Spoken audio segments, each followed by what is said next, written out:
ಇತಿಹಾಸ ಪ್ರಸಿದ್ಧ ಎಮ್ಮೆಮಾಡು ಮಕ್ಕಾಂ ಉರುಸ್ 2027ರ ಏಪ್ರಿಲ್ 2ರಿಂದ 9ರವರೆಗೆ ಅತಿ ವಿಜೃಂಭಣೆಯಿಂದ ನಡೆಯಲಿದೆ ಎಂದು ಎಮ್ಮೆಮಾಡು ತಾಜುಲ್ ಇಸ್ಲಾಂ ಮುಸ್ಲಿಂ ಜಮಾಯತ್ನ ಅಧ್ಯಕ್ಷ ಜನಾಬ್ ಹುಸೈನ್ ಸಕಾಫಿ ಹೇಳಿದರು. ಎಮ್ಮೆಮಾಡು ದರ್ಗಾದಲ್ಲಿ ಅಂತಿಮ ವಿಶ್ರಾಂತಿ ಪಡೆಯುತ್ತಿರುವ ಸೂಫಿ ಶಾಹಿದರ ಹೆಸರಿನಲ್ಲಿ ಆಚರಿಸಿಕೊಂಡು ಬರಲಾಗುತ್ತಿರುವ ಉರುಸ್ ವಿವಿಧ ಧಾರ್ಮಿಕ ಕಾರ್ಯಕ್ರಮಗಳೊಂದಿಗೆ ಆಚರಿಸಲಾಗುತ್ತಿದೆ. ಮುಂದಿನ ವರ್ಷದ ಉರುಸ್ಗೆ ಸಿದ್ಧತೆಗಳನ್ನು ಮಾಡಿಕೊಳ್ಳಲಾಗುತ್ತಿದೆ ಎಂದರು. ಶುಕ್ರವಾರ ನಮಾಜ್ ಬಳಿಕ ದಫ್ ಕಾರ್ಯಕ್ರಮದೊಂದಿಗೆ ದರ್ಗಾಕ್ಕೆ ತೆರಳಿ ವಿಶೇಷ ಪ್ರಾರ್ಥನೆ ಸಲ್ಲಿಸಿದ ಬಳಿಕ ಉರುಸ್ ಮಾಹಿತಿ ನೀಡಿದರು.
صلى الله على محمد صلى الله عليه وسلم قول لا إله إلا الله.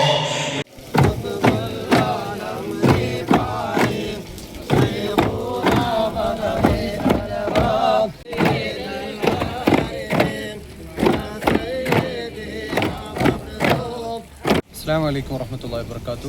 ನಾಡಿನ ಸಮಸ್ತ ಜನತೆಗೆ ನನ್ನ ನಮಸ್ಕಾರಗಳು. ಪ್ರೀತಿಯ ಜನರೇ, ಇತಿಹಾಸ ಪ್ರಸಿದ್ಧವಾದಂತಹ ಕೊಡಗು ಜಿಲ್ಲೆಯ ಎಮ್ಮೆಮಾಡುವಿನಲ್ಲಿ ಅಂತ್ಯವಿಶ್ರಾಂತಿ ಪಡೆಯುತ್ತಿರುವಂತಹ ಸೂಫಿ ಶಹೀದ್ ಕದಸುಲ್ಲಾ ಹುಸೈನ್ ಅಜೀಜ್ ಹಸನ್ ಸಕಾಫಿ ಹಜರಮಿ ಇತರ ಸೂಫಿ ಸಂತರ ಹೆಸರಿನಲ್ಲಿ ಪ್ರತಿ ವರ್ಷ ನಡೆಸಿ ಬರುತ್ತಿರುವಂತಹ ಉರೂಸ್ ಮುಬಾರಕ್ ಇದೇ ಬರುವ 2027 ಏಪ್ರಿಲ್ 2ರಿಂದ 9ರ ತನಕ ಅತಿ ವಿಜೃಂಭಣೆಯಿಂದ ನಡೆಸಲು ತೀರ್ಮಾನಿಸಲಾಗಿದೆ. ಸಾರ್ವಜನಿಕವಾದಂತಹ ಎಲ್ಲ ವರ್ಷ ನಡೆಸುವಂತಹ ಕಾರ್ಯಕ್ರಮಗಳು ಪ್ರತಿ ವರ್ಷ ನಡೆಸುವಂತೆ ಈ ವರ್ಷವೂ ಕೂಡ ಬರುವ ವರ್ಷ ಉರೂಸಿಗೂ ಕೂಡ ನಡೆಸಲು ನಾವು ಉದ್ದೇಶಿಸ್ತಾ ಇದ್ದೇವೆ.